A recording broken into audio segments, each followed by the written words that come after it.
আসসালামু আলাইকুম। রাইসাস মমস ওয়ার্ল্ডে সবাইকে স্বাগত। জলপাইয়ের আচার বানানোর জন্য প্রথমে কিছুটা জলপাই ভালো করে সিদ্ধ করে নিয়েছি। এখন একটা শুকনো কড়াইতে 3টে শুকনো লঙ্কা, 1 চামচ গোটা ধনিয়া, 5 ফোড়ন আর সামান্য মৌরি দিয়ে বেশ ভালো করে হালকা টেলে নিয়ে সেটাকে আমি আধো ভাঙা করে গুঁড়ো করে নেব। সিদ্ধ করে রাখা জলপাইটাকে আমি গরম থাকা অবস্থায় একটা পটেটো ম্যাশার দিয়ে ভালো করে ম্যাশ করে নেব। এখন কড়াইতে খানিকটা সরিষার তেল দিয়ে দিচ্ছি।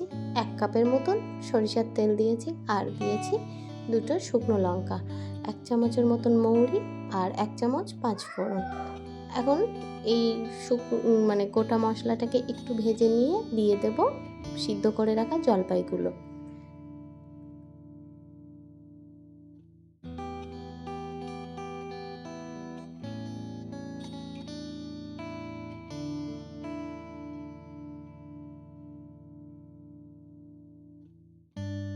এখন কিছু গুঁড়ো মশলা আমি অ্যাড করব। দিয়েছি হলুদ গুঁড়ো, জিরে গুঁড়ো, গোলমরিচের গুঁড়ো, ধনিয়া গুঁড়ো আর দেবো কাশ্মীরি লঙ্কার গুঁড়ো। এটা একটু কালারের জন্য দিয়েছি।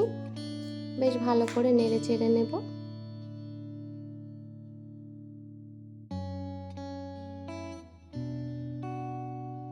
এখন দিয়ে দিচ্ছি কিছুটা গুড়।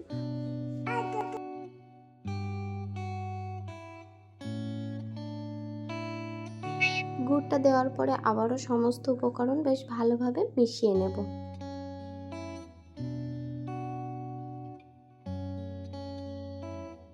এখন দিয়ে দিচ্ছি স্বাদ মতন লবণ। লবণটা দেওয়ার পরে আবারও আমি ভালোভাবে সব কিছু উপকরণ মিশিয়ে নেব। আর গুড়টা দেওয়ার পরে দেখা যাবে জলপাইয়ের আচার থেকে বেশ খানিকটা জল ছেড়েছে।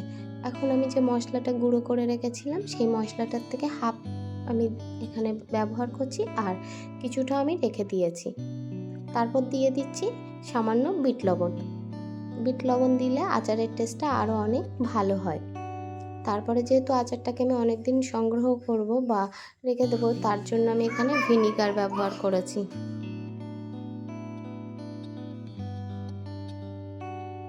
এইভাবে কিছুক্ষণ রান্না করার পর দেখা যাবে আচারে সুন্দর একটা কালার চলে এসেছে।